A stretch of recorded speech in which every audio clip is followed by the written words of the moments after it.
Hey guys, Reggie here with fulltimerep.com, and in this video I'll be showing you how I shoot luxury real estate listings for my clients. Now, photos I've shot using this exact method have been featured in major publications, so I hope that these tips can help you cut down on your learning time and get results fast. Also, there's a lot of information covered in this video, so I made a free checklist that you can download.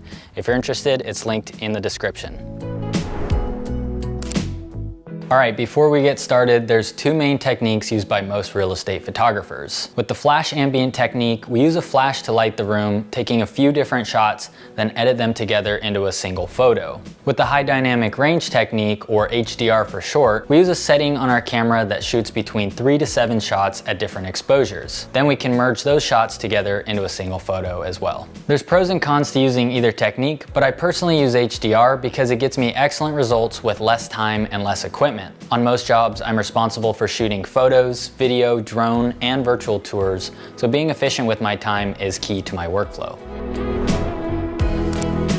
Today I'm shooting on a Sony a7S III full-frame camera. I have a wide-angle Sigma 14-24 for the interiors and a Sony 2470 for the exteriors and detail shots. I use a Leofoto tripod with twist lock legs that also has the adjustable center column and rotating ball head. Another option is to use a geared tripod head, which allows you to make more precise adjustments, but they do cost a bit more. But don't worry, you don't need to go out and get this exact setup or spend a bunch of time researching the latest gear online. While my a7S III is great for video work, I can't really spot the difference in quality when comparing the photos taken on my original Panasonic GH5. And since we're always shooting at a high f-stop, you don't need to spend the extra money on a fast lens. For your lens, you do want to make sure to get at least a 16mm wide on a full frame, or for APS-C and micro four thirds, you'll need to calculate in the crop factor. For your camera, make sure it has the auto bracketing feature, but don't worry too much about megapixels because your photos will be downsized for the MLS.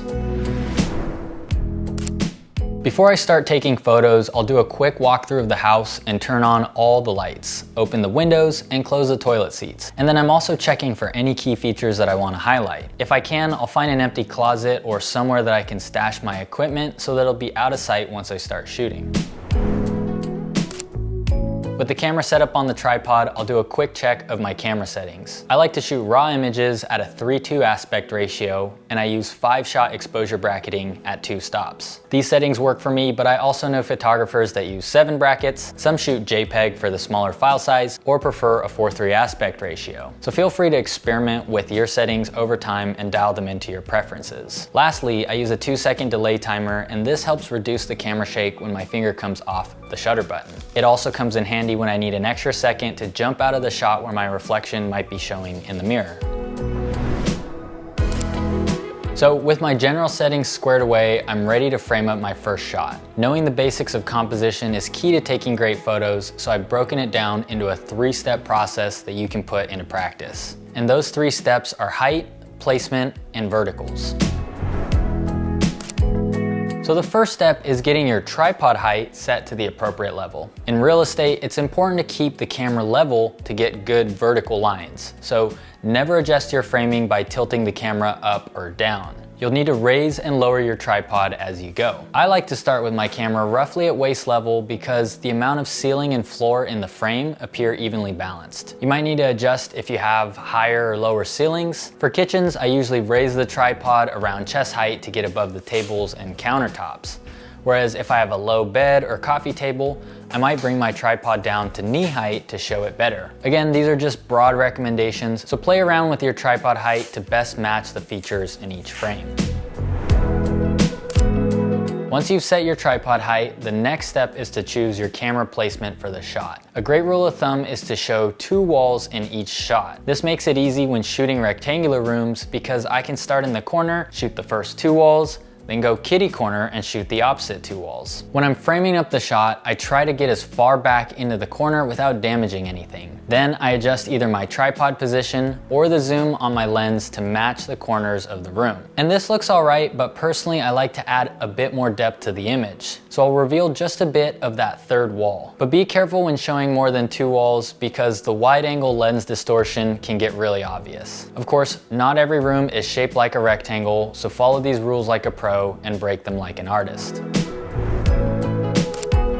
With my tripod height and placement set, I'll use the ball head and zoom to check for straight vertical lines on the borders of my frame. Having straight vertical lines is the most important detail when shooting real estate interiors because the wide angle lens causes distortion that'll make your photos look unprofessional. There are editing techniques that can correct some lens distortion, but best practice is to always shoot with straight verticals. So how do we achieve this? First, I loosen the ball head and use the on-screen leveling gauge built into my camera to get it even. If your camera doesn't have this leveler, then you can buy a bubble leveler that fits into your camera's shoe mount. Next, I'll check both of my edges in the frame and try to line them up to clean vertical borders on either side. That can be a wall, a door, a picture frame, anything else that creates a straight vertical line. And lastly, I'll play with the zoom to tidy up the edges. So for example, if I'm bordered up to say a door or a window frame, I want to make sure it has a clean edge without cutting anything off.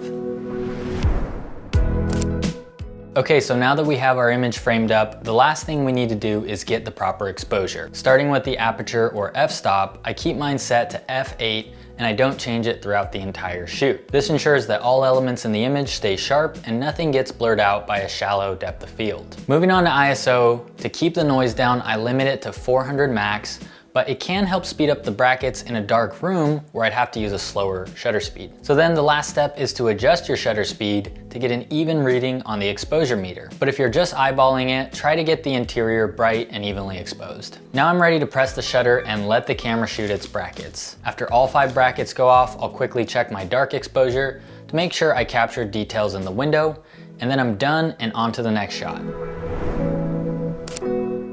Throughout the shoot, be mindful of mirrors or other shiny surfaces that might show your reflection. If possible, step out of the shot so that only your camera is showing, and then it'll be easier to Photoshop it out later. I like to move through the house like a SWAT team, and by clearing one room or space at a time, I'm less likely to forget to shoot something. In general, I try to get 2 shots per bedroom, 1 shot for most bathrooms, and 3 to 4 shots of kitchens, living rooms, and primary bedrooms. When in doubt, I always prefer to shoot more photos than I think I need. Then at home on my computer, I'll cull out the extra shots and keep them in a discard file so that I don't have to go back and reshoot if the client asks for that extra shot. Moving out to the exterior, I'll keep my wide angle lens on to shoot the yards, the porches, or any outdoor features that are selling points. I recommend that you take a moment to raise any umbrellas or take the covers off of hot tubs, grills, and patio furniture because it makes the photos more appealing, and by going that extra mile, your clients are going to keep coming back to work with you time after time.